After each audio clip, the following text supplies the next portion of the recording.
Hi friends, welcome back to Moni Spicy Kitchen. இன்னைக்கு நாம என்ன ரெசிபி பார்க்க போறோம்னா ரொம்ப டேஸ்டியான நல்ல புரோட்டீன் ரிச் அதிகமா இருக்கக்கூடிய பீனட் சாலட் எப்படி பண்ணலாம்னு பார்க்க போறோம்.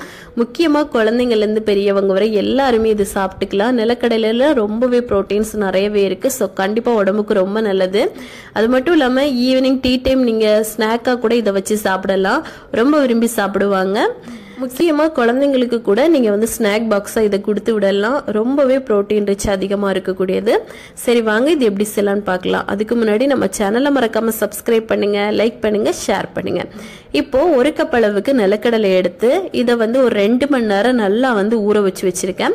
இப்போ இத குக்கர்ல போட்டு ஒரு 6 விசிலுக்கு நம்ம நல்லா வேக வச்சு எடுத்திருக்கோம். கொஞ்சமா உப்பு போட்டு தான் வேக வச்சு எடுத்திருக்கேன். இது நம்ம நசுக்கி பார்த்தோம் அப்படின்னா நல்லா சாஃப்டா வந்து நம்மளுக்கு இந்த மாதிரி நசுங்கு கிடைக்கணும். இதுதான் ரொம்ப பெர்ஃபெக்ட்டான ஒரு பக்குவம் அப்படிங்கிறது. நல்லா வெந்து கிடைக்கணும்.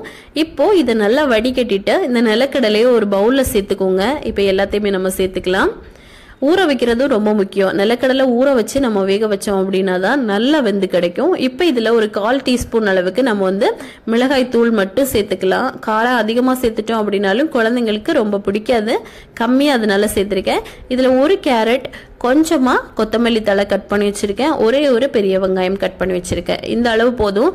நீங்க தேவைப்பட்டா இதுல வந்து வெள்ளரிக்காய் சேர்த்துக்கலாம், மாங்காய் சேர்த்துக்கலாம், அப்புறமா பீட்ரூட் சேர்த்துக்கலாம். உங்களுக்கு தேவைப்படுற எந்த வெஜிடபிள்ஸ் வேணா நம்ம சாப்பிட ஏத்த மாதிரி நீங்க வந்து சேர்த்துக்கலாம். இப்போ இவ்வளவு சேர்த்துட்டு இது எல்லாத்தையும் நல்லா வந்து மிக்ஸ் பண்ணி கொடுங்க. இந்த ரெசிபியை பொறுத்தவரை ரொம்ப சிம்பிளா நம்ம வந்து செஞ்சு முடிச்சிடலாம். ஃபைனலா கடைசியா ஒரு 1/4 துண்டு போல நம்ம வந்து லெமன் பிழிஞ்சு விட்டுக்கலாம். இது வந்து லேசான ஒரு புளிப்பு டேஸ்டோட இருக்கும்போது சாப்பிட இன்னும் நல்லா இருக்கும். இப்போ எல்லாத்தையும் சேர்த்து நல்லா வந்து மிக்ஸ் பண்ணி எடுத்துக்கோங்க. இந்த சாலட் பொறுத்தவரை உடம்புக்கும் ரொம்ப நல்லது. அதே நேரத்துல வயிறும் நல்லா நிறைஞ்ச மாதிரி இருக்கும் நம்ம சாப்பிடும்போது. ஸோ கண்டிப்பா நீங்களும் இது உங்க வீட்டுல குழந்தைங்களுக்கு ட்ரை பண்ணி கொடுங்க. செஞ்சு கொடுத்துட்டு எப்படி இருந்துச்சுன்னு மறக்காம கமெண்ட் பண்ணுங்க.